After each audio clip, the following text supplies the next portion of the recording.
Salam dəyərli izləyicilər, hər birinizə xoş gördük. Bu videoda sizlərlə Təhsil News tərəfindən paylaşılan monitorinqlə bağlı mühüm məlumatı bölüşürəm.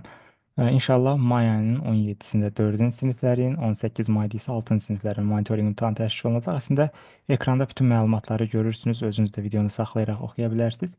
Qısa olaraq bildirim ki, xüsusilə 4-cü siniflər barədə bir dənə dəyişiklik var sualların formatı ilə bağlı. Riyaziyyat fənnindən açıq sualların sayı 5-ə qaldırıldı. Yəni əvvəlkilərdə 3 idi, indi artıq 5 açıq sual olacaq. Növbəti illərdə Azərbaycan dilində də açıq suallar olacaq, amma bu il üçün nəzərdə tutulmadı.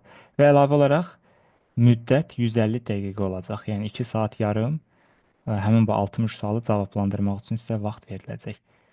6-cı siniflər üçün də 18 mayda təşkil olunacaq. Orada 3 saat müddət veriləcək. Yəni digər məlumatları da özünüz altılarla bağlı buradan oxuya bilərsiniz. Orada da riyaziyyatdan açıq suallar olacaq.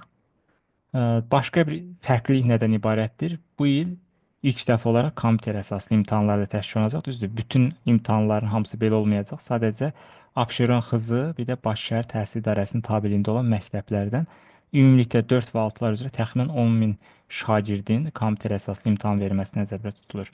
Amma növbəti illərdə bu say artırılacaq. Yəqin ki, yaxın 2 ilə 3 ilə bütün məktəblərdə keçiriləcək monitorinq imtahanları kompüter əsaslı olacaq. Ümumiyyətlə, indiki ibtidai sinif şagirdləri, hətta biraz yuxarı sinifin şagirdləri də ali məktəblərə qəbul imtahanları verən zaman kompüter əsaslı imtahanlarla ali məktəblərə imtahan verəcəklər. Bu qısa bir məlumat idi. Videonu ətrafınızda olan digər insanlarla da paylaşa bilərsiniz ki, məlumat olmayan digər şəxslər də məlumatlansınlar.